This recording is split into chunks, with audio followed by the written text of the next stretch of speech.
What's up, my family? Listen, first time listener, or you've been here the whole damn time. Hit that like, hit that subscribe, giddy up, let's go, no notes. That's my baby. That's my baby. We're going at it at 110%. I just want 5 minutes of happiness, please. Just give me 5 minutes. And they scored! They did it! Slap. What the hell was that? Oh, yeah! What the f*** are you talking about?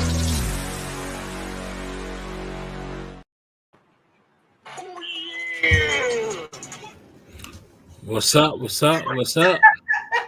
Good evening, ladies and gentlemen, and welcome to another edition of In This Very Ring right here, live on A2D Radio. I am the best there is, the best there was, and the best there ever will be. I am the man they call Ritz. Joining me in studio as he does each and every Friday night is the mayor of Toasty Town, the one they call Butters. And on the screen, right across from me, we have the OGP. Yeah, we have the man from Birds of a Feather. Ladies and gentlemen, Mr. Pete Evans. Salutations, gentlemen. You know what? I think this is going to be our first full show where we all are on screen, all where we're supposed to be. We've only been trying to do this since like August 4th. It's now September 8th. We've got an exciting episode for you guys tonight. We weren't on the air last week, so we've got so much to talk about. But sure it's exciting? Yes. But first, we want to thank our sponsor, Allen's Travel. Allen's Travel specializes in creating the vacation of your dreams at Disney, Universal, or wherever your heart calls you. Let their talented team of travel experts, including yours truly, create a custom vacation for you without any of the stress. Allons-y on over to allons-travel.com/take the trip to get in touch with myself or Pete's other co-host from Birds of a Feather, Chucks, and we can start planning your next stress-free vacation as early as tonight. Gentlemen, we have so much to talk about. We have something like 8 live shows, 3 pay-per-views, and everything in between the last time that we were on the air and tonight. Yeah. Our topic of conversation is brought to you by our friends at Specialized Physical Therapy. Dr. Paul Vidal and his team at their 2 locations, Burlington, Cherry Hill, New Jersey. He's our doc, make him yours. WWE did better in 1 pay-per-view than AEW did in 2. If you're not aware, 2 weeks ago, we had WWE Payback. WWE Payback. And then the next night from Wembley Stadium was All Out. Then the following week from Chicago, AEW did All In. So, Pete, we'll start with you, good sir. Did WWE do a better job? What this past Saturday was Payback and then All Out? It was All In, Payback, All Out? Who cares? I just get the timeline. I don't remember. They're all the same. All in, all out, all up, all down, up, down, left, right, center. Pete, we start with you. What do you think?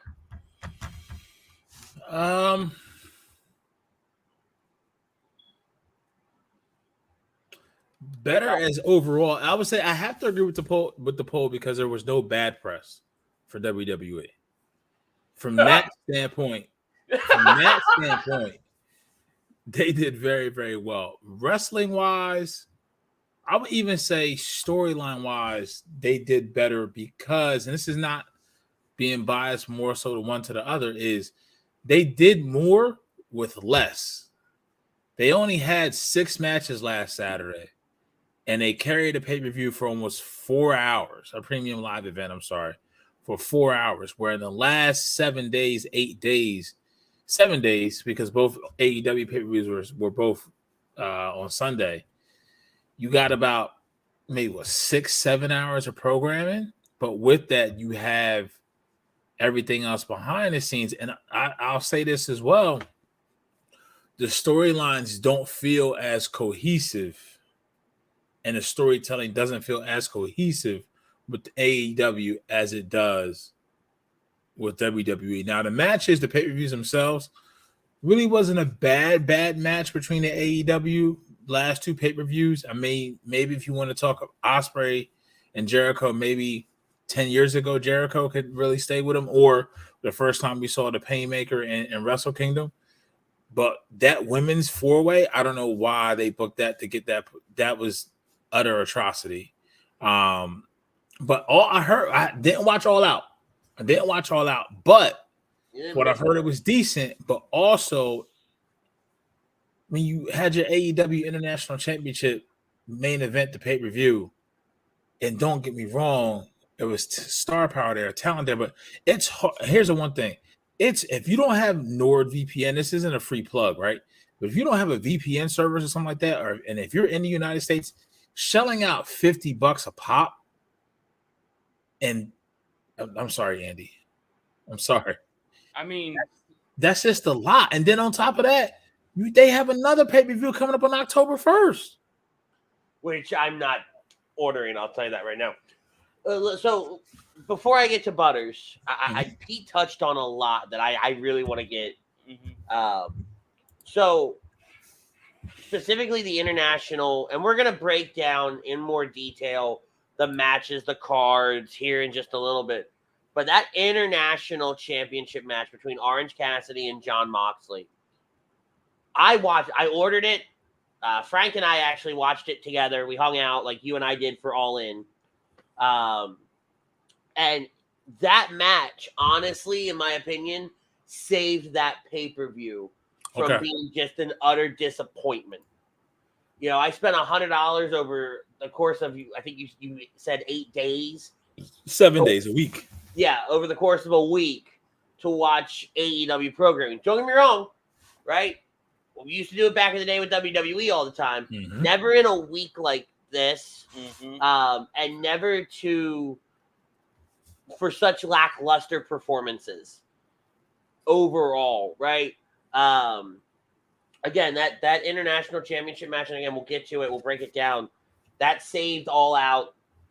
The Adam Cole, MJF, you and I watched that together, Pete. I think that saved All In my opinion. In the grand scheme of it, because that fatal four-way was such a black mark on that. And then as we were finding out things throughout the show about CM Punk and Jack Perry, and subsequently Punk leading to Punk's release. WWE, on the other hand, they went to what were they in, like Kentucky or something? They're in not a major city by no stretch of not a big wrestling market city, right? But they had Nakamura and Rollins. They had which is probably the worst match of the night, honestly. It was a sloppy match, but I don't know. I might revisit that comment when we get into the card. You had the tag titles change hands, right? You had some things still hitting on the different cylinders, and coming out of Payback, we had stuff we wanted to talk about Monday and Friday and so on and so forth. Whereas with AEW, the storylines were all kind of convoluted and nothing was fluid. And I remember, I think I said to you or I said to Frank, I said, what is going on here right now? Like, I get we're watching these two wrestlers in the ring, but why are we watching? How did we get here?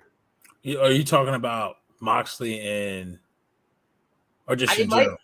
It might have been, honestly, the Moxley Orange match. Like, and even that, like, Butters real quick, and then Butters can go. Like, why does every match have to be a death match? Like, I'm like, that's a whole nother conversation for when we get there. Okay, I'm sorry. No, because I'm going to stand on a soapbox for that one. What do you think? No, WWE did it better. I will agree to the poll. I mean, like y'all been hitting the points just hard and heavy. WWE can do it in so few matches. advanced storylines, make everything look good. Might have a bad match here or there. Whereas AEW, 2 pay-per-views, 100 fucking matches, and I don't mean to cut you off. Continue. And like y'all said, you don't know what's going on. The only storyline I even remotely even knew was going on was MJF Adam Cole. Yeah, so AEW posed themselves, set themselves up to have what could have been the best week in professional wrestling history. They very easily could have done it. And yet, not even days later.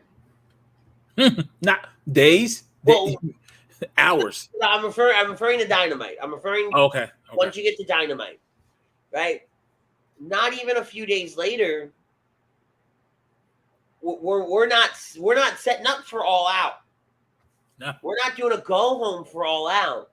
We're doing nothing to promote the pay-per-view. Because until somebody said it at All In, I had no clue what was happening next week. Yep.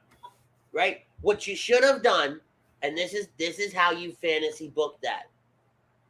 MJF Adam Cole goes down exactly how it goes down at All In. Because it was beautiful. It got a little campy towards the end. It was like, all right, MJF, we get it. You're struggling, right? But just beam him over the head and let's move on. Right? The hell was that? That's my dog. He's scratching. Okay. But then you come out Wednesday, and MJF's not even there. And you're not going to have MJF and Adam Cole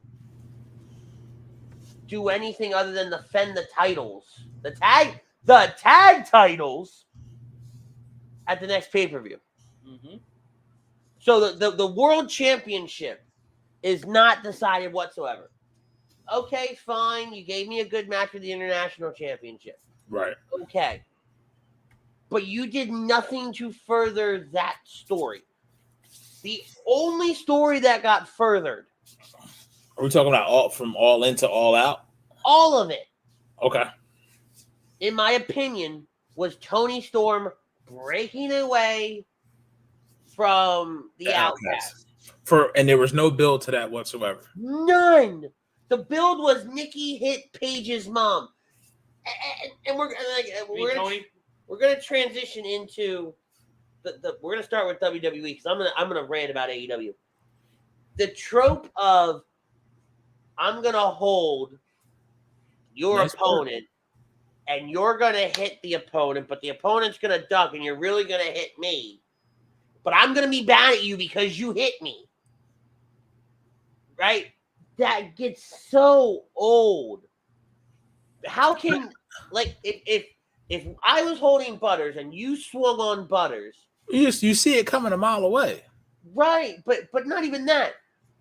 Butters ducks and you hit me. You can't stop your swing on me, right? Right. So why should I oh yeah, you know what, man? You hit me. That sucks. I'm annoyed, but I get it. He slipped out of my grab.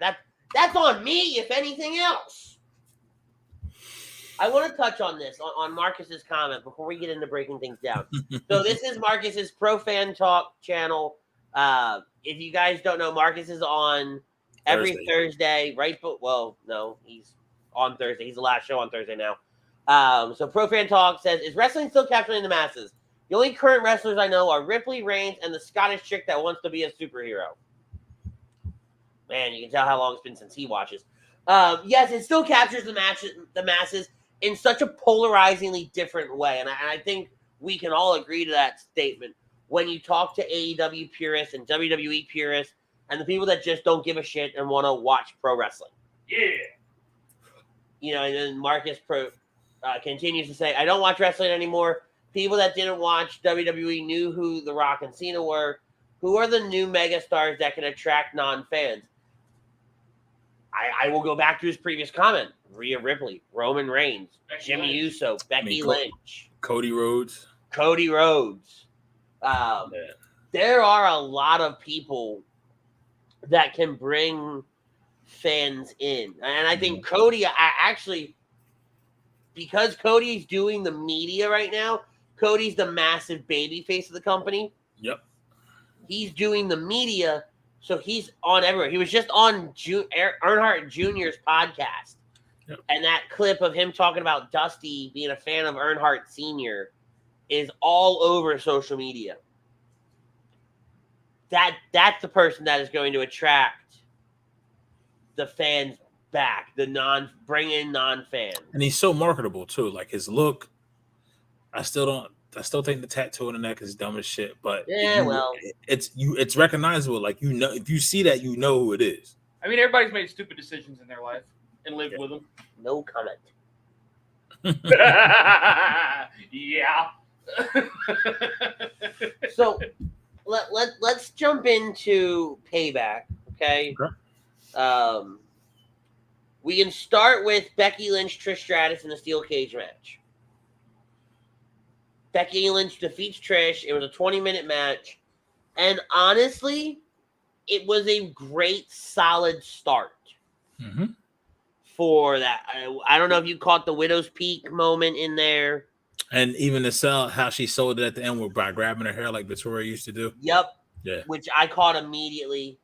I thought that was wonderful. Is Victoria? Is she okay though? Like, is she's not? Yeah, Victoria. So, and if you listen to commentary, Victoria, and I forget who Victoria faced. Lita. Yeah. Okay. It was Victoria Lita in the very first women's steel cage match. That's why Becky hit the twist of fate. Right. Okay. So it was both paying homage because Victoria was the heel in that match and Becky was the face. So it was both paying homage to them. Yeah. I mean, it's shocking that Trish is almost 50 years old and can still go like that. And that was probably the best match that they've had. Oh yeah, that's the best match Trish has had since she's been back. Yeah, yeah. And it's just, I mean, you know how I feel about Becky. It's just,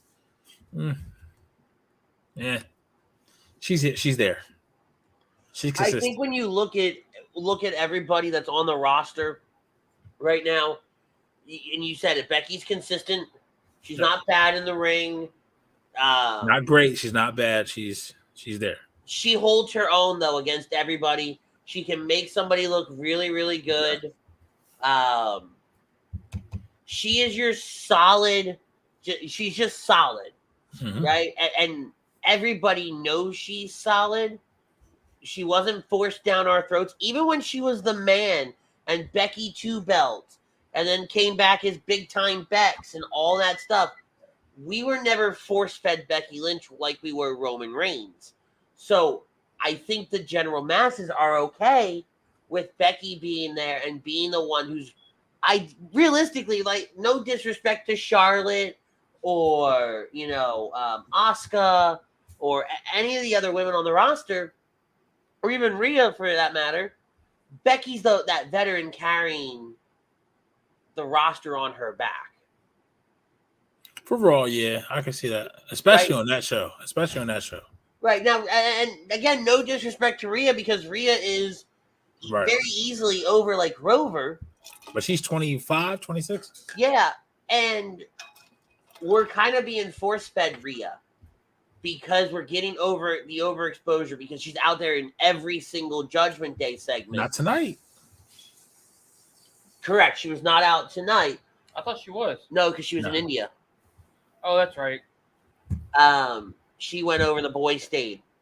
But point being, though, on a normal night, she is in every segment. And then she's on other shows in separate segments doing her own thing, right? With NXT, when she would pop in over, when she was on with Dom stuff, she'd pop in and say something to this person or say something to that person, right? So she's everywhere. So we're kind of getting that overexposure.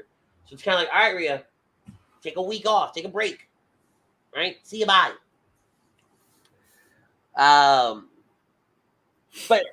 And then Zoe Stark and Trish are no longer a thing, which again, that old trope of, oh, I lost. It's your fault, though, that I lost. Right? Mm. The breakup was hard for me to get behind because they really hadn't planted any of the seeds for that. But I get that from that standpoint. But if Trish is being true to her character, who she's been in this run, it's like at that point she's all. If you disappoint me, I'm going to show you frustration. Like I'm using you to a point to where you benefit me. So now you don't benefit me. I am now going to then put you in your place, or in thought, I'm going to try to put you in a place, and I'm going to lash out. And then Zoe's just like, no, I thank you, Trish. That is true, but I'm not going to be talked to in that fashion. Here goes whatever her move is called, which is badass. And then leave you laying in the middle ring, and I'm off to my own thing now. I'm off to losing to Natalya today in Superstar Spectacle in India. Losing to Shayna on Monday Night Raw. I mean, that poor girl is now on. Yeah, but Shayna gave her, because I didn't watch Superstar Spectacle. I forgot it was on until Butters told us in our group chat earlier. But with Shayna, and I don't know if it made live TV or if it was, because I saw it on TikTok later. Mm-hmm. Shayna told Zoe, you gave me a better fight than Ronda did.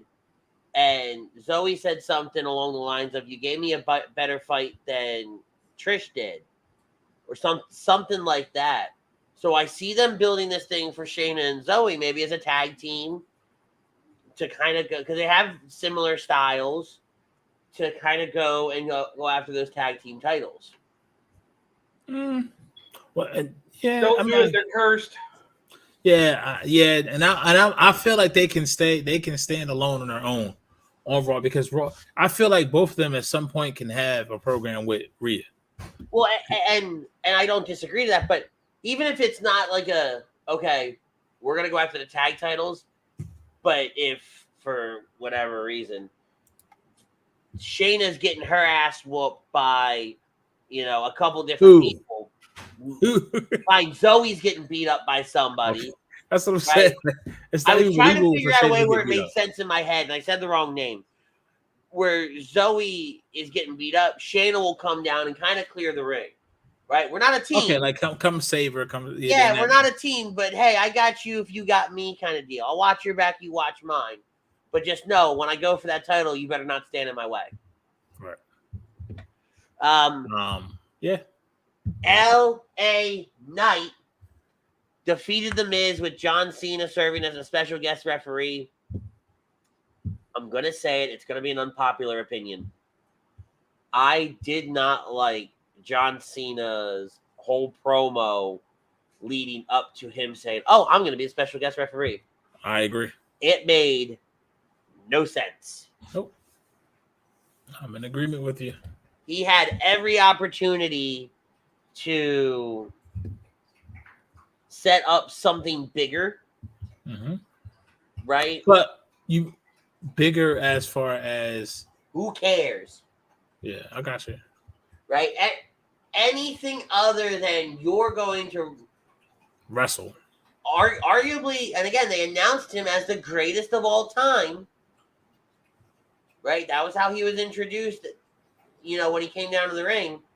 Greatest of all time. I don't need you to wrestle, but you're going to special guest referee. Honestly, a match that doesn't mean anything. Pride. I mean, for the two guys involved, for Knight and Miz, they both have a lot of pride. I mean, why Miz still has pride at this point in his career?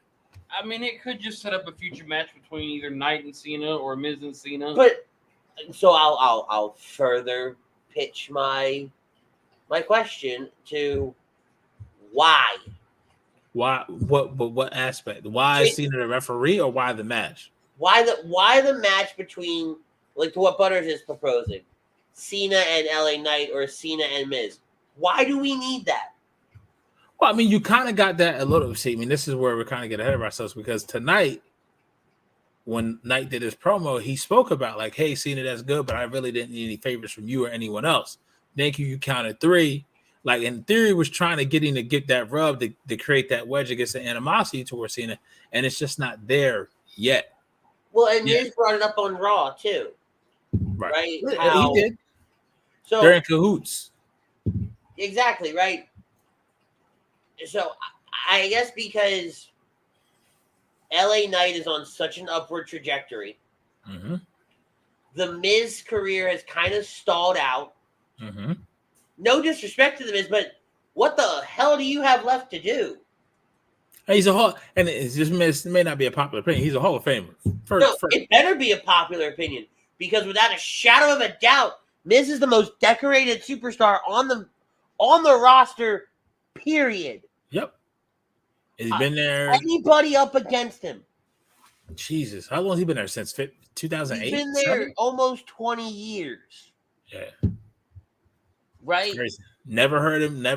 And from how he started to where he's at now, never had anyone say a bad thing about him. You could put him out front of the media to promote the business, to promote the product. I mean, never did. But I will say this now to get to Butter's point, and then what you said. Why?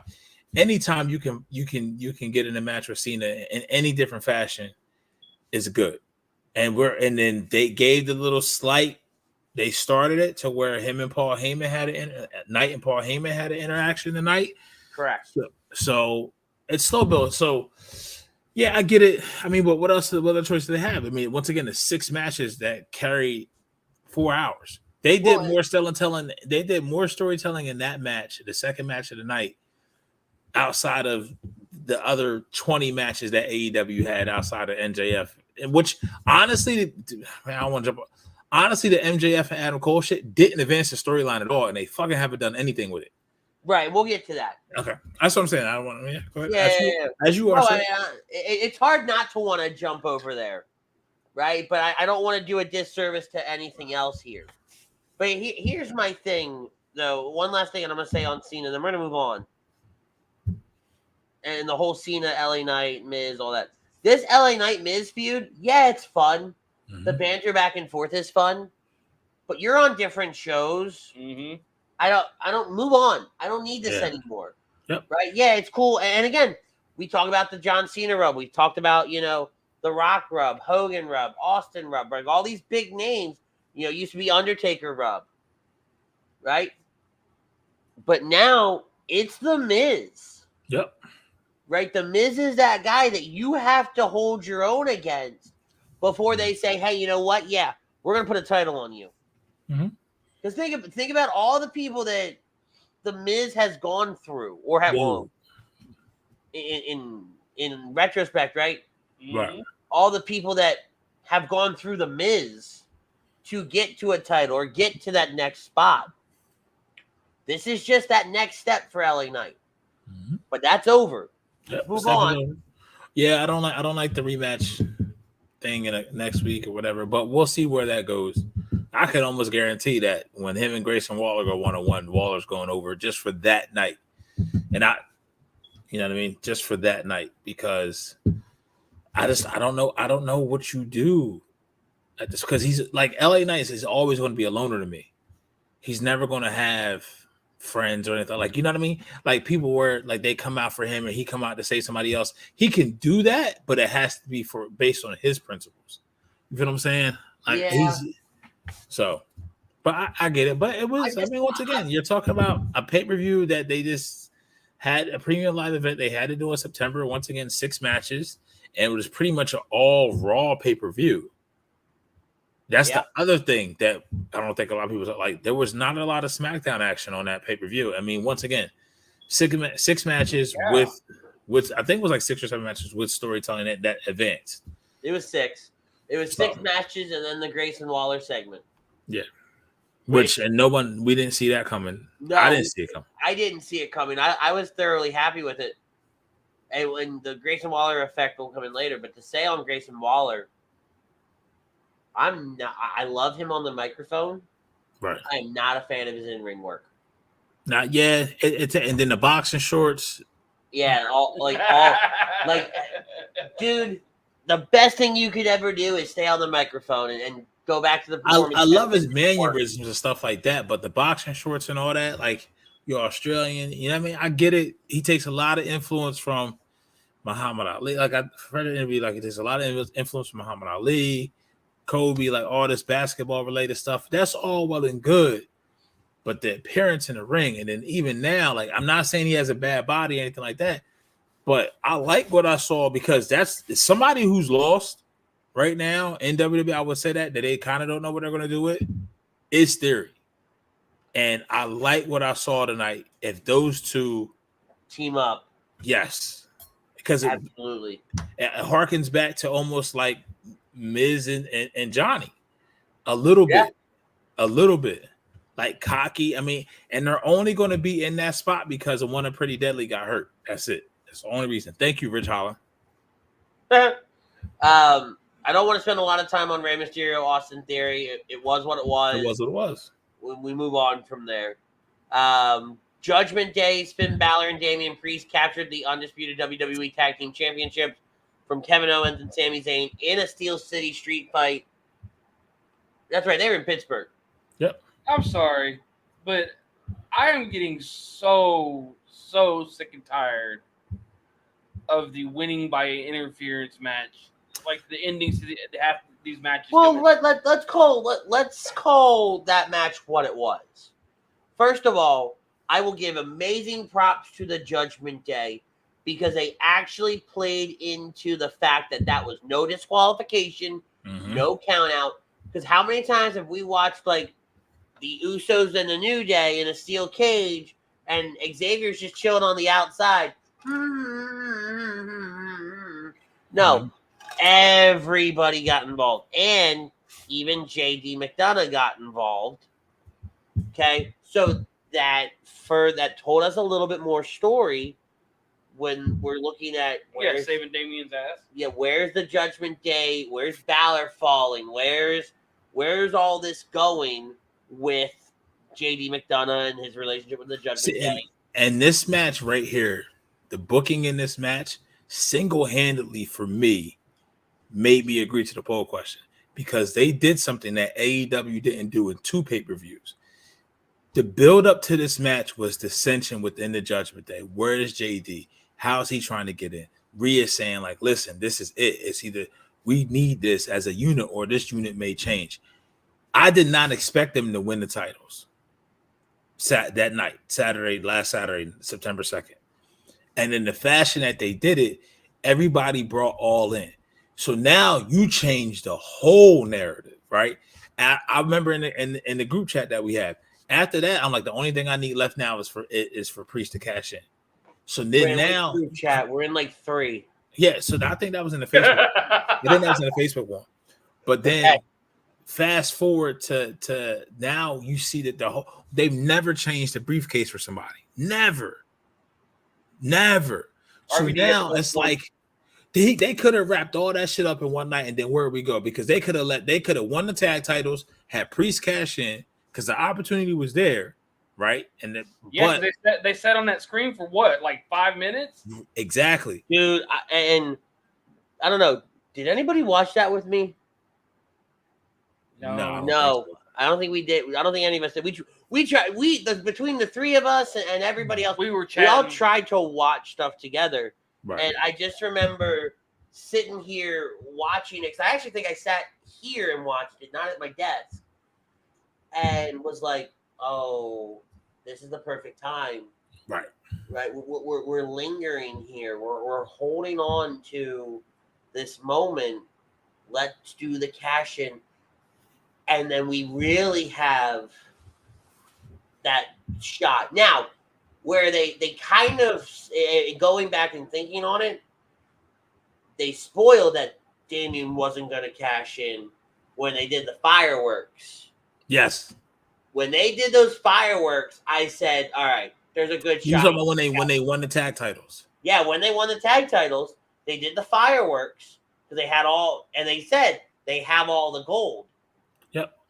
I was like, all right, so we're not doing this tonight. But then we lingered, and I was like, oh, maybe we are. I said they can do multiple fireworks in a night. They could, but it was just the way it all went down. Yes. But it's like just to go back to that point, is we thought that this was the end of the Judgment Day, or we thought this was the end of the Judgment Day as we knew it. Correct. And now you are okay. Tag team titles. What are we going to do? And there's a potential fifth member. Which is super smart. Yes. Because what have we not brought up yet about the tag team titles and a fifth member? The Freebird rule? You damn right. Here's what's going to happen. McDonough will fall in line with the Judgment Day. He'll fill the spot for Damian to be the tag team champion. Dominic will still hold on to the North American. Rhea's got her title while Damian goes and cashes in on Seth at the next event. Who says Damian's the one cashing it in? Damian's going to cash it in. They don't make a purple and silver briefcase for somebody else to cash it in. And put Senior on it. Did you not watch that segment? Of them swapping the contract, of them swapping briefcases? That looked way too set up for them so to... You're saying Balor may cash in the original briefcase? Yes. I can see it. Have we ever had a briefcase versus briefcase match? No. But what he's saying is some campy bullshit where the real contract is where Damian will go to cash in. The ref for the first time ever in 20 years will open it. Open it. There's nothing in there. Here comes Balor with a different referee. McDonough takes out Damian. Balor cashes in and pins him. If that happens, I will laugh. I will laugh a lot, but I will also be slightly perturbed. Yes. Because I don't want to say, I don't need this. I mean, as much as I say this, and we went back to... You can't tarnish Money in the Bank like that. No. It's not a bad... It's funny as hell. Yeah. You say some dumb stuff. It's a good idea. Now, if they would have did that with Otis, that's a better route what they should have did with Otis instead of just having him fight the Miz for it and lose for no fucking reason. Because I don't think Damian's actually, really truly signed that contract. But you never see the contract. But hold on. Now. No, I'm just saying. Hold on. Now you're creeping into saying really dumb stuff. You did really good. Stop. Don't ask for more. But again, right? I mean, honestly, I thought that match was going to get. I thought, Sammy and KO were going to retain it because of the cursed briefcase aspect. I wasn't expecting for everybody and their mother to jump in and basically, It was a street fight. And they did it so well. Yes, I agree. Right, the execution was very well done. It wasn't just the five of them beating up on these two guys and it's a one-sided fight. No, it was properly done. I think Dominic went through a table at one point, right? Mm-hmm. Rhea got herself removed. KO flew like 2 stories through Dominic. Right, but my point being, it was well balanced. And I think you can get away with that with somebody like KO and Sami Zayn on the other side. I will say, though, I loved Corey Graves on commentary for this because Corey got to be a Pittsburgh. Wow, what would you call them? Pittsburgh. He was a homer. Yeah, he was a homer. I'm trying to say you say like a Pittsburghian or something. A Houstonian. Nah, fuck all that. I'm like, nope, that doesn't work. I couldn't figure out in my head. He was a homer, and you got to see him kind of geek out a little bit when they popped up in the jerseys and everything like that, and it was a really cool side of Corey here. Because while Corey's trying to be that heel on commentary, that moment he got to be a face and did so well. Rhea Ripley versus Raquel Rodriguez. It was what it was. I liked the match. It wasn't horrendous. There were worse women matches on different cards. So AEW.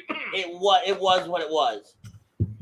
Rollins versus Nakamura. I've said it once. I'll say it 1,000 times. I'll say it till the day I die. Nakamura sucks as a heel. Yes. Because I get it because he has to work a lot slower as a heel. He has to work a lot slower. But he was a heel in New Japan, but it's a different. And I think that's where like English being his second language hurts him being a heel. When he cuts the promos, though, when he cuts a pre-taped promo, yes, that they're able to subtitle because the video package was amazing for Payback was beautiful. Yeah, that was evil. That was some like next level evil. But it only works when that's something that they can edit. Live, in the ring, all that, it doesn't work. It just it borderline makes him look like he's just angry. He doesn't understand what's happening. That's how it comes across. And I have such a problem with that because Nakamura is such a good wrestler. Yeah. You know, and so much of Nakamura's character is built around the fan interaction that he has. Especially when they still sing along to his music. Well, that and then just the come on and all that stuff he does throughout his match. You don't have any of that when he's a heel. So the crowd's just kind of dead for him. And then when you're looking at Rollins in such a weird spot because it's almost like his title doesn't matter. Right? Yeah. It's almost like his title just doesn't matter. But keeping Roman off TV right now is the only thing giving him some legitimacy. I agree. So it's just back and forth, one-sided kind of stuff. I'm starting to feel like Seth is in the same spot, kind of to where Sammy and Kevin was. Like, I think it was time for them to lose it because they're stalling out. Yeah, you know, and I think it was. I saw the clip again. I don't know if it was this past Monday or the week before, but Adam Pearce and Seth Rollins had an altercation in Gorilla, and Adam's like, "I'm trying to slow you down, so you don't get burnt out, so you don't." You know, I think it was this Monday. You're going too hard, kind of thing. Because he wanted to rematch. Was this a shoot or was this a work? I don't know. I saw just a snippet again. I don't remember the full. It was Monday night. It's your typical work. It's setting up. Where he's just going to crash and burn. Yeah, it's setting up Shinsuke versus Seth Rollins too, because Rollins wants Shinsuke again. He wanted him that night, but Nakamura playing his mind game said, "Fuck you, no, not tonight." And Rollins even's like, "Hey, I will put the fucking title on the line." No. Right. So, does anybody else have anything for WWE before we go to commercial, and then we'll come back with AEW? No. So we're talking like just from Payback and up. We're not talking about this week yet. No, not yet. Okay. Yeah. I have nothing else. All right, guys. Because even when we get to This Week in Wrestling, it's just going to be little snippets of info, right? We're going to really focus because we have so much to do with AEW. Just kind of little snippets here and there. But we'll do that in This Week in Wrestling. All right, guys. We'll be right back after a word from our new sponsor, Royal Billiard. Royal Billiard and Recreation, proudly celebrating 40 years and our new, bigger showroom. Twice the size and twice the fun. More pool tables by Olhausen. More dartboard sets, including custom-reclaimed backboards. More bar and kitchen stools that can change a room. And more bars, including pre-built and custom. Hot tubs, skee ball, shuffleboard, outdoor, and fun. Royal Billiard and Recreation, your ultimate game room store. Now located on Bethlehem Pike in Colmar. That was Royal Billiards. We thank them for sponsoring tonight's episode as well. Let's dive. Shoot me some pool, baby. I was looking at some of their stuff when all the info came to me to put stuff together for our back end here. You know, kind of pull the curtain back. I do some of that work with the advertisers. I was looking at some of their stuff. I'm like, man, like, let me read this to you. This is part of the on-air read that's going to come out. But stocked with the very best pool tables and accessories, shuffleboards, card tables, dart supplies, bar stools, and bars and bar stools. Did we mention they have hot tubs too? They have everything to turn just a basic ordinary room into an extraordinary game room or man cave. Incredible stuff. Let's go to All In. Oh, God. And I'm borderline not wanting to spend a ton of time on this because there's 11 matches at All In, and at All Out, there's 13. See, this is AEW's problem. Is that these pay-per-views, 24 flipping matches. I'm not talking about every single one. They have way too many matches on their pay-per-views, period. WWE can do it in 6 to 8. Why can't AEW? Yep.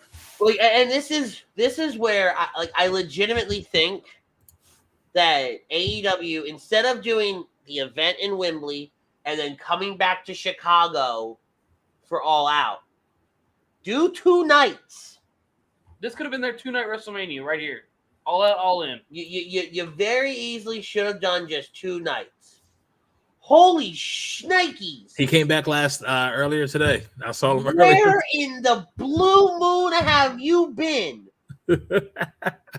I legitimately was worried because there's no way for me to contact Don. Like, I don't know Don outside of him posting on YouTube, right, on our shows. But I remember him commenting on a show, or a Phantomonium episode, saying he wanted to face Ralphie like the following week or something. And no one saw him since. So, brother, I hope all is good with you, man. I'm glad you're back. We missed you. I think the whole channel missed you as a whole because you are one of our foundation people. You've been with us for years. Mm-hmm. So we hope all is good, brother. Welcome home. But this very easily could have been something that they did over the course of 2 nights. Back to back, right? I get it. You want to do All Out in Chicago. That's home, right? Right. You'll never take All Out of Chicago. Fine. I get you wanted to take All In, which is another big pay-per-view for you, to somewhere like Wembley. Mm-hmm. But if you would have turned around and told me, hey, we're going to take Double or Nothing to Wembley, I bet you good money, Double or Nothing still does the same money. You're not at that level yet. No disrespect to AEW. You're not at that level yet where somebody says, hey, it's just Double or Nothing. I'm not going to spend the money on it. Right? Where like for me, it's just Hell in a Cell. I'm not worried about going to Hell in a Cell. Oh, it's WrestleMania? Yeah, I want to go to WrestleMania. So Rumble, it's Survivor Series, it's SummerSlam. Yeah, let's go. Right? You're going overseas for the first time. Who cares? You could have told me it was Dynamite inside Wembley Stadium, and they still would have done 80,000 people. Yep. So, I think this was just bad booking on top of bad booking on top of bad booking. And I wouldn't say some of it was bad. It was rushed. Huh.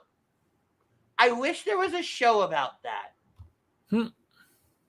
I wish there was a show about lazy booking. Huh. Oh, well. One of these days. I'm so getting a text message for that. Yes. All right. So, again, 24 matches. I don't want to go over all of them. Mm-hmm. Okay. Pete, you and I watched All In together. Yep. Pick a match. We're each going to pick a match. You know, I know we're going to talk about MJF, Adam Cole. What up, Middlebrook? What's up, Bill? So, Pete, pick a match. All right, so one of the matches I actually kind of did like was the Trios Championship match. That was probably one of the good ones. And that was fantastic. That was such a great match. That was the Acclaimed Anthony Bowens and Max Caster with Badass Billy Gunn They defeated the House of Black, Malachi, Brody, and Buddy to capture the AEW World Trios Championships. First of all, House of Black had that wonderful tribute to Bray in their entrance. Mhm. And if you were going to give it to somebody in AEW, House of Black were the right group of people to do that because of the way their entrance is set up, like Bray, and how they're almost kind of like AEW's answer to Bray Wyatt. You know, in a sense, how Malachi is. So I thought that was well done. I like the new belts. I love the new belts. They scissor. You're an idiot. But the belts were great. I love the Billy Gunn Brody King matchup. Yeah. You forget how tall Billy is. Billy's a big son bitch. Yeah, you forget. And then he walks up to Brody, who you see normally just grab somebody by the scruff of their neck and yeet them across the ring. Billy's like, sup? And Billy's a big bastard, too. So all of that was just so well done. I thought it told a great story. And Bowens and Caster have grown so much. Yes. And they've stayed healthy for a while. That's the other thing, too. Well, and I remember, like, after Bowens, right? Yes. I get them confused in my head all the time. There's no politically correct way on air to ask which one's which. Bowens is the one who wears the short trunks. That's all you have to remember. Caster always has pants on. Which one raps? Caster.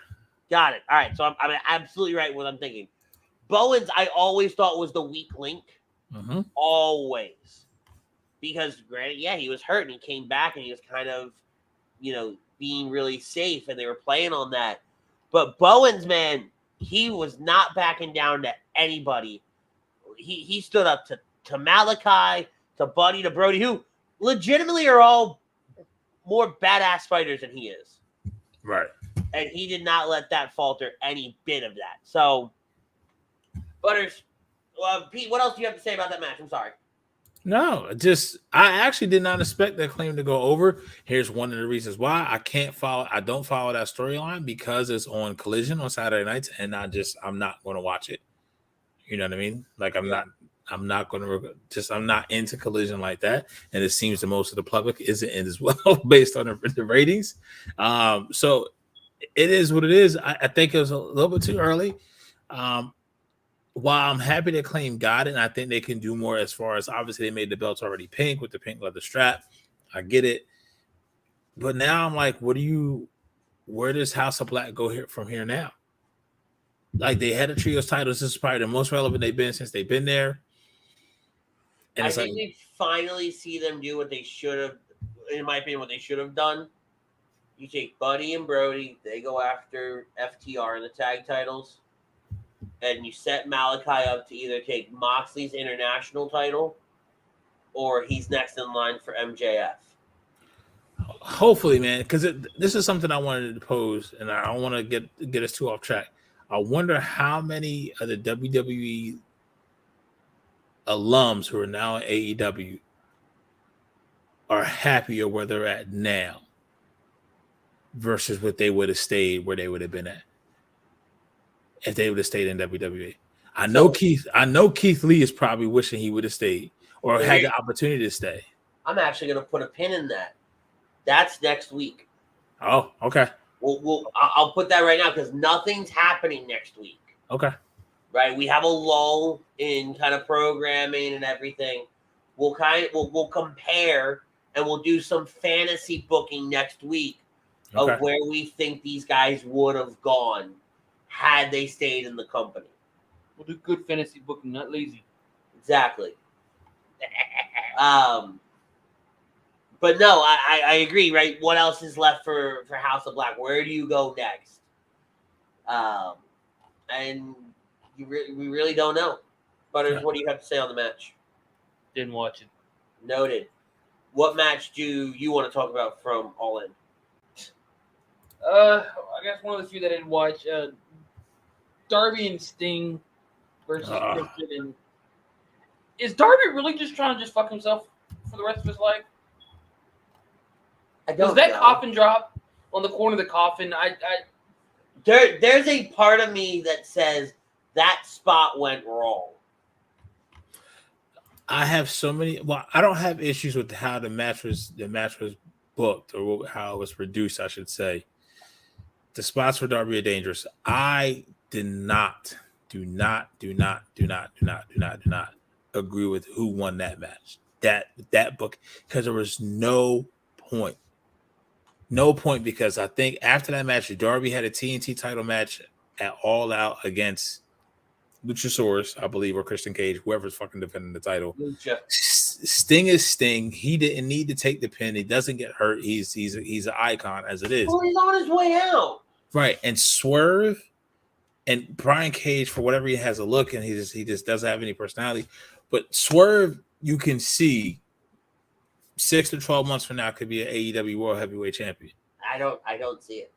I mean, or any singles title. He can carry something, but it's like you give him all this. You got Prince Nana coming out there doing I don't know what fucking TikTok dances he's doing, but I'm saying like the momentum and who needed to get the rub for this to me was Swerve and Cage, because go ahead.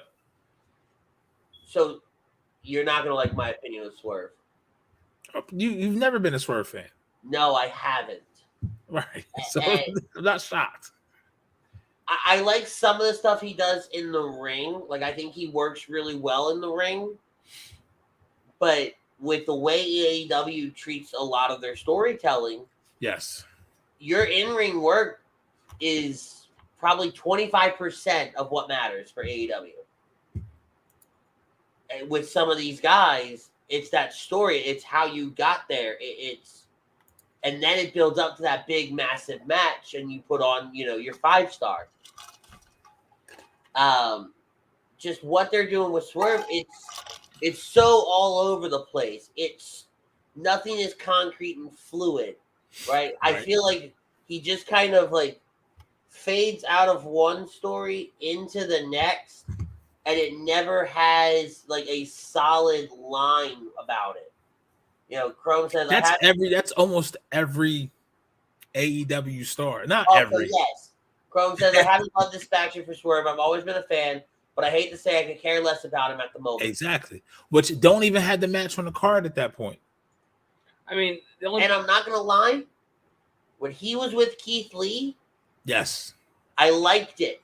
I stopped liking it the minute they had Swerve be the heel and Keith Lee still try to be the babyface. Yep. The minute you did that, you took me all out of it. And that's what you did there. See what you did there, sir. You were going to say? Oh, no, I don't know. I also felt bad for swerving halfway out of the coffin and getting slammed in it. Again, I that's why I say there is a part of me that thinks certain aspects of that match did not go how it was supposed to go. Right. I'm not going to say it was a botch fest. I'm not going to say it was sloppy. I'm not a big fan sometimes of Darby's. It feels like rush wrestling. Okay. But I when you watch the reactions of them, of the referee, of all of that, it felt to me like that wasn't supposed to happen. Yep. Right. Chrome says, I thought he was a standout in the team with Keith Lee. He shined. Then they turned him and expected me to believe he hangs with Brock Light. Yeah. Put the nail on the head. For me, if you don't talk about the heavyweight title match, FTR, Young Bucks. I thought was a phenomenal match. And even more so when you watch the 8-man tag that they have against Bullet Club Gold and the Guns the following week. Mm-hmm. That was the most cohesive story between the two nights. Because you watch these guys beat the hell out of each other. And two of easily the greatest tag teams on the planet. and then you're gonna pair those guys up. You tell the story in the beginning of that 8-man tag where, nope, we're FTR, you're the Young Bucks, we're gonna tag ourselves in, you're gonna tag yourself in, right? But if you want in, it's very we're one team, you're another team. Right. About halfway through the match, they said screw it, and we started seeing them start sharing moves and mix and matching who's doing what and stuff like that. So it told really, really well throughout. And I'm a big fan of both when it comes to the in-ring. I still think the Bucks gimmick is stupid. I'm just glad that they got rid of all the like Hogan Macho Man stuff. Right? So dumb. But I'm okay with them in the ring. I think they're great. MJF Adam Cole. Let's dive right into it. I don't think MJF should have lost. I don't think at all. I don't think Adam Cole should have won. But I don't think it should have taken almost 30 minutes for this match to happen. Right. When it's okay to have MJF, hesitate once. Mm-hmm. It's okay to have MJF hesitate twice. The more they're hesitating, and Adam's not. Adam's kicking his teeth down his throat. Right. Right? You made MJF look really weird here. I don't know what the goal was. Was it a face turn? Was it a... That's my best friend. It was weird, though. I know. It was really weird. Yeah, Chrome jumped over to Facebook into YouTube. I've come around in the Bucks, but I need more diversity in the tag division. I'm over it being just the Bucks and FTR. Agreed. That's why I want House of Black to get involved in the mix. Mm-hmm. The Lucha Bros, if when we're backstage side, and you give some nice time, because again, I don't know why we just didn't come out and say, "Oh well, he's he can't travel, that's why he's not in the match." Who's that? The other Lucha Bro. Oh yeah. They sure did have a lot of people that had a lot of travel issues for All Out. Or AR Fox had travel issues. That's the shit I'm talking about. Like the Wednesday night before the pay-per-view, you kick him out like this. I'm not going back to that match. Is this? Did they not like try to get this shit ready instead of waiting a week before? Why couldn't they? They knew months in advance they're going to Wembley, so get your shit together. But and to bounce off of Chrome's before we go back to MJF Adam Cole, I think with Santana and Ortiz back, we'll see more of them doing tag team stuff. So I think and like Sex Gods, okay, we'll get that diversity. But with Adam Cole MJF, I didn't hate the match. Right. I hated the ending. And then you have Roderick Strong come down, and it doesn't fit. It's just so weird. It's just because it's like you're waiting. Like when is Cole going to this? All right, like I'm not the guy, regardless of how this friendship is. It's like I want to be that guy. When are we going to get there? And then don't even. I get it with Roddy, they have history, but now fucking Kingdom, like where did they come in at? Like, yeah, since when's Roddy aligned with them? And then this. Oh, I forgot about this. Yep. Chrome says, I thought the main event at All In delivered big. I hated the double pin spot. I've always hated that spot, and I thought it was super cheesy. Pinning for the cheap pop from the crowd. But the match and the finish delivered. When they hit that double pin, and Adam gets on the microphone, because it pisses me off so much, I can't think straight. When Adam gets on the microphone and says something to the effect of restart the match or whatever, and MJF grabs and goes, no, we're going to go for 5 more minutes. to call back to when they had their draw match a few months back. You weren't at time. You didn't time didn't expire on your match. Who gives a shit if it's gonna take 5 more minutes or not? Just restart the damn match. Yeah, just hit play. Ding ding, bitches, school's in. That was where I was like, all right, I get what you're doing. You're trying to call back, but this is really stupid. Right. Chrome says Kingdom makes sense. They all have a history in ROH. I didn't mind that at all. It's highlighting fresh faces, especially Matt Tavern. Dude has been incredibly underrated for years. I'm not saying Roderick Strong in Kingdom is a bad thing. Right. But for people that don't know the ROH background, which Tony's done a real shit job of highlighting ROH background. He's done a real shit job with ROH in general. He's done a real shit job. Yeah. I don't know that unless I sit down and research the Kingdom Roderick Strong correlation. And while, yes, we're in the era where you can do that, I don't want to do that. I love highlighting fresh faces. I love bringing up somebody like Matt. I'd say bringing it up. Showcasing somebody like Matt Tavern, right? Because I know of the Kingdom. I didn't know the Kingdom Roderick Strong, but I know of the Kingdom. All right, cool. Bring them in. That's also Mike Bennett too, right? Maria's husband. Yeah, I think so. Yeah, Michael Bennett. Yeah, so I'm cool with that because again, it circles back to now we have somebody that can diverse in the tag division.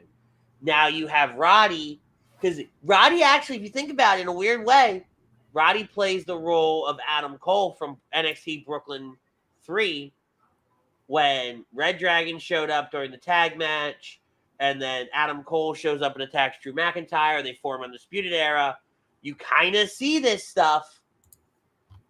So, and Chrome says, what I hate about this story is Roddy is he's literally already done the same thing with Diamond Mine, feeling like he's left behind. It's typecasting at this point. So, I don't know. Yeah, I don't know. That's for like. And Stadium Stampede, by the way, if I never see another, no, we're doing this. We're doing this right now. Give me this. If I never see another Stadium Stampede or Anarchy in the Arena or Rage in the Cage or whatever you want to call it, it'll be too soon because all we do is turn around and turn these into glorified death matches. And if you watch the match back, nobody was into it. It was uncomfortable for everybody. That's that's not wrestling, bro. The chops. Well, they were chopsticks. The skewers in the head. That was too much, right? And again, Chrome says I actually like the Stampede match, Stadium Stampede matches. But this is also coming from the guy that goes to the House of Hardcore shows. Yeah. Right. So that's kind of up his alley, and that's okay. There's nothing wrong with them if they're not turned into a death match. If it's not literally where I'm pretty sure if they would have gotten away with it, DraftKings would have had a bet of who's going to bleed first. When the answer is everybody, you can't pay out. Right? And to some extent, it got to be too much going on, and we weren't cutting around. What was it? The Anarchy in the Arena match, the very, very first one, was incredible. Right. The second one was okay. The first Stadium Stampede match was good. This one didn't hit the way the other ones have. This one, and I think a lot of it's because of Moxley. Right? A lot of it is because the way John has turned himself into a deathmatch guy. That hardcore icon, the deathmatch guy. Crow. Oh, sorry, Crow. Crow goes, no, I don't. House of Hardcore hasn't been around for like 6 years. Battleground wrestling is normal indie matches for the most part. Whatever. At least I pay attention to your life somehow. Give me that. I know you do things. We're just too busy with the show, Chrome. Come on now. Please note that the thoughts and comments of one Butters do not reflect on me or Pete Evans. Or those of A2D Radio. Also that. But anyway, right? So it was a, because again, Pete, you and I watched that, and we both said, "All right, this is too much." Yep. It got uncomfortable, and when you take people who have such a love for the sport of professional wrestling, and we're sitting there saying, "You know what? Enough's enough already." Right. You've gone too far. Chrome says 5 shows this week, Butters, more than you do in a month. Shit. But all right, so this is where I will defend my co-host. The most shows you've done in probably the last 6 months. Ooh, shit. I'm just saying, brother. But I do got it. But all jokes aside, all shit talking aside, I do got to give Chrome his flowers. He did Fandemonium for us at the last second in the grand finals. He did Birds of a Feather with you guys. He did the Blue Meanie. He did Here's the Thing with Mitch Williams. What was the other one? Am I missing one? We did them. So you did Meanie. He did Wednesday night. Was he on Wednesday? I didn't I think it. he wasn't on the start, but he hopped on. Oh, okay. All right. So yeah. So I mean, he did Monday. 4.5. Okay. He did 2 shows on Monday, a show on Tuesday, a show on Wednesday, and he did an interview today. Again, I got to give Crow his flowers and his props. He came through in a big way this week. So all jokes aside, good on you. He just got a lot of free time, bro. That's all. Well, it's because he's not in Disney. Again, but you and I do need to talk because there's a DVC thing that came out. So I'll call you later. He knows exactly what I'm talking about, what came out. Later. All right. Let's move on to All Out. Again, I don't want to go over, every single match on here. I know what I want to talk about other than the International Championship match. Butters, we'll start with you. What do you want to talk about? I was too busy at GalaxyCon. That's right. That was GalaxyCon weekend, so you weren't around. So Pete, what do you want to talk about? Well, we're talking about All Out. Yeah. Screw it. Brian. Go ahead. Bryan Danielson and Ricky Starks, I think, stole the show up until the Jon Moxley Orange Cassidy match.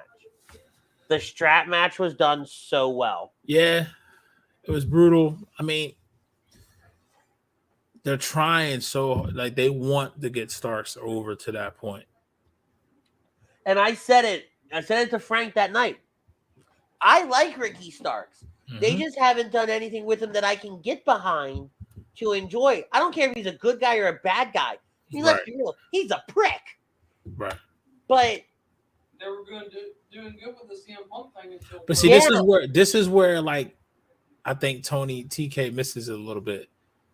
Danielson returns. Don't get me wrong, for the umpteenth time. Right? What's up, Dynasty? Yes, Dynasty. First time. At some point, you can't make me believe Ricky Starks keeps getting in these programs with these bigger name stars, and he's going to come out on top until he does it. You see what I'm saying? Yeah, no, absolutely. Tony loves to what he loves to do with the younger talent or less established talent is get them there, and then don't get them over. You know, MJF is an exception to the rule. Hangman's kind of an exception to the rule, but all the undercard guys, don't get me wrong. I love Danielson, right? Ricky should have won this match, in my opinion. He should have. Yep. This does more for him. That's my only nitpick. And also because if you look at how Ricky beat Danielson pillar to post, bloodied him open, right, took full advantage without honestly being like the cowardly heel. He was that attack dog. And then for Danielson to beat him at the end, I was like, eh. I mean, it was an overall good match, right? Overall good. But when you look at the overall character of Ricky Starks, you're like, what are we doing here? To Chrome's point, Miro and Hobbs was great. But see, I disagree with his next sentence here. Chrome says, nobody expected that match to deliver, let alone to the level it did. I honestly think people did. Because when Ricky Starks and Powerhouse Hobbs split, the one time where a team splits and both guys go off to do something meaningful and make names for themselves. I mean, Powerhouse was a TNT champion. Yep. Right, in his battles with Wardlow. Miro. Ward who? Yeah, exactly. Miro and Hobbs. Miro in of himself, even if you want to call back to the Rusev Day stuff, Miro's never lost that momentum. Nope. Right, and that's where when we get into the fantasy booking stuff next week, that's a name that's going to come up. Is what Miro's done in AEW versus what could have been in WWE. Mm-hmm. And then you bring in the Lana factor, which did she go by Lana or CJ Carey? I don't remember. CJ Carey, I do believe. Okay. You bring that out, and Miro saying, no, you're not real. You don't exist. That told such a higher level story than I think any of us were ready for. Yep. Chrome says, Miro was looked at as a failure who can't get over, and Hobbs has literally been called Big E Light, but I felt like both stood up tremendously and reminded people that they have a lot to offer. I agree wholeheartedly with that statement. I think both men showed last night why they have that night, why they have spots on that roster. Moxley versus Orange Cassidy. Again, was a great match. So funny. I think about Orange Cassidy when I first was when he first came in up to the dance, like the AEW, away from the indies. Because I knew he wasn't in the indie scene. I'm like, oh, this is just another indie wrestler, right? This is his indie gimmick, this, that, and the other thing, blah, blah, blah. Right? And when he kept doing this on the, in the first early days of AEW, I was like, there's no way this is going to stick for a national audience, everything like that. And it did. And I was like, all right, I'll eat my crow on that. But all he's done is get better and better and better. Yep. With each passing moment. And for Moxley, we just buried him about being a deathmatch king. I think he's a little too violent sometimes. But I think because of how much they built Orange Cassidy as a never say die kind of guy, Moxley pretty much had to kill him to get the title away from him. He did, and I think, but now once again, like Chrome's comment, like he says about CJ, it's like, but where will we see where it goes? That's the problem. Like Tony, we've been hearing about Cody for the last 18 months. Finish your fucking stories, dude. Like, finish your stories. See these things through.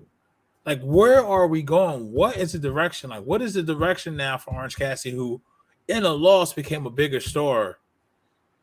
You can't put him on so theoretically, maybe, I don't know what you do with Cassidy up until this point, but he has to keep his momentum, right? Whatever you figure out you're going to do with MJF and Adam Cole ultimately should be the one with the world title. His challenger for that world title first should be Orange Cassidy, in my opinion. Yeah. You got you took and then obviously whoever takes the title off the international title off of Moxley is going to get the rub. So that has to be a younger guy. So who's next? I mean, unless you have Orange Cassidy go after the TNT title. No, because to his point, he's next in line for that world championship. Right. Maybe not like immediately next in line. Yeah. But now he's moved off from the mid cards. He's graduated, right, from junior varsity to varsity. Yeah. Or from the practice squad to the offense, or however that terminology fucking goes. I don't know, right? But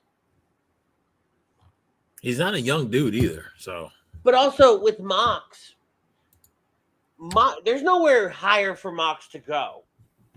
Mox has been at the mountaintop.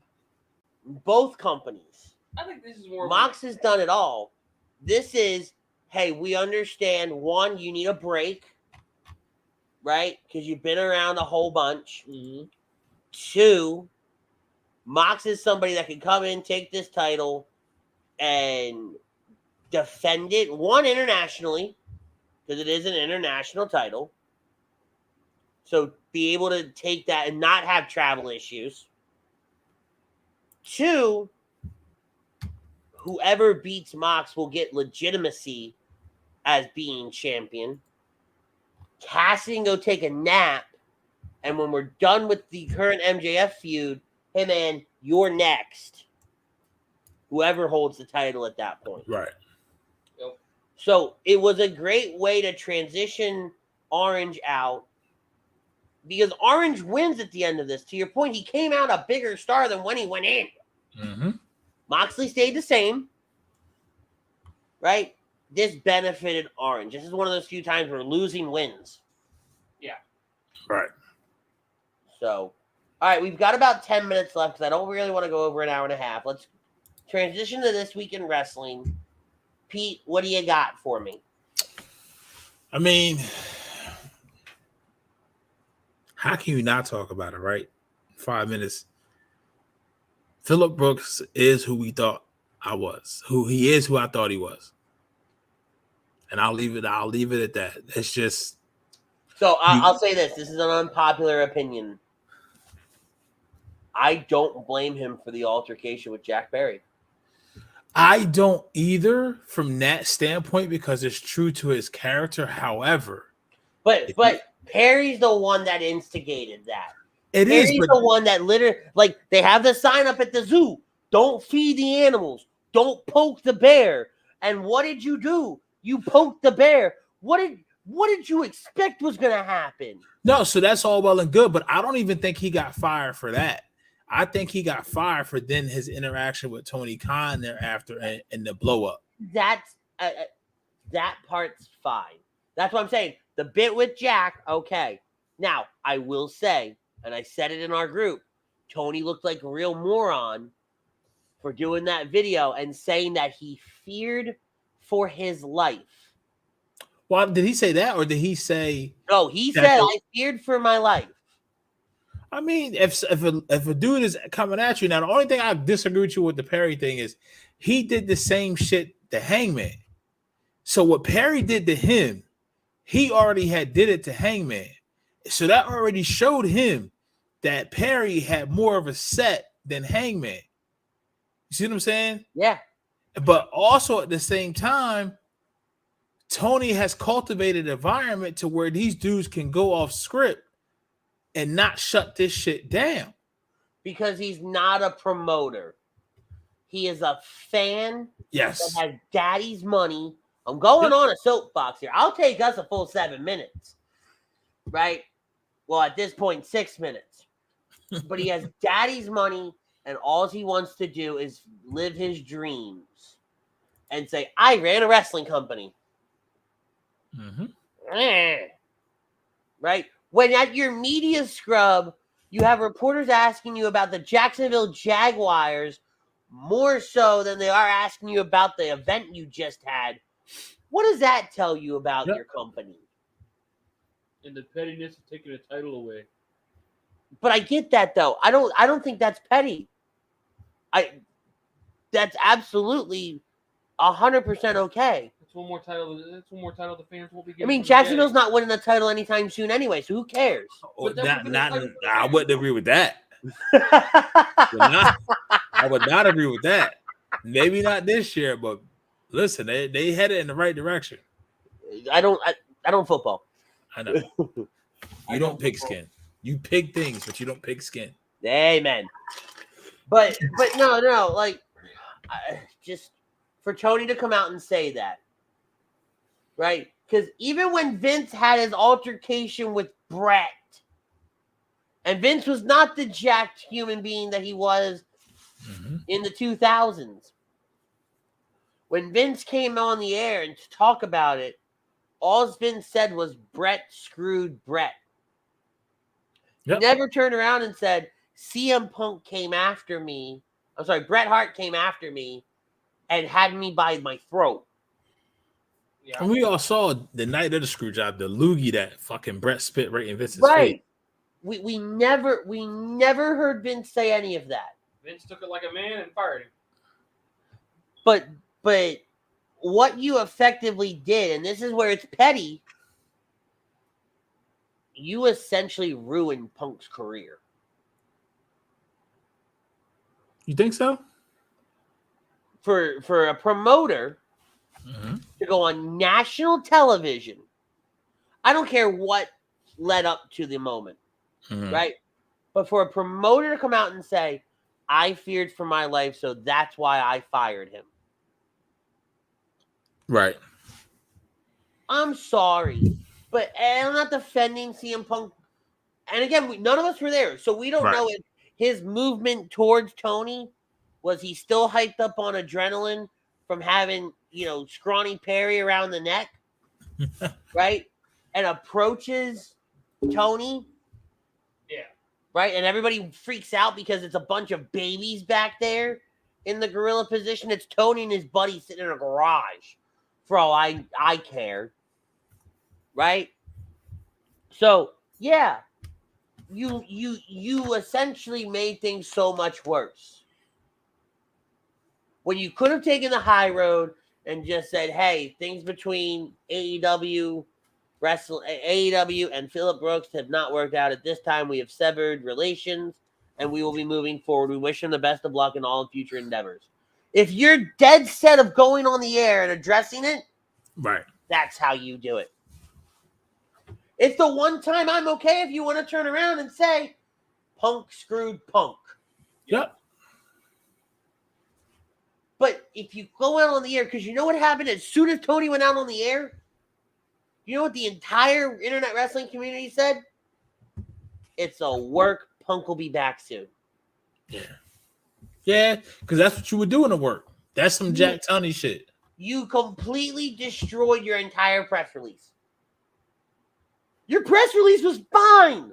You didn't even need to say anything else. Because when WWE fires somebody, you don't see Triple H come out and go, at this time we have severed relations with Dakota Kai. Dude, I hope. I mean, wrestling is big enough for both companies, but God, just hire someone to run the day-to-day and just stop. Yeah. I love Tony. I love Cole's comment. Well, Cody was an EP before. He can do whatever he wants. On Monday Night Raw, when Cody was making his way down to the ring. Yeah. Cole goes, Cody was an EP before, or VP or something like that. He can do whatever he wants. Right? So it was a shot at AEW. Yep.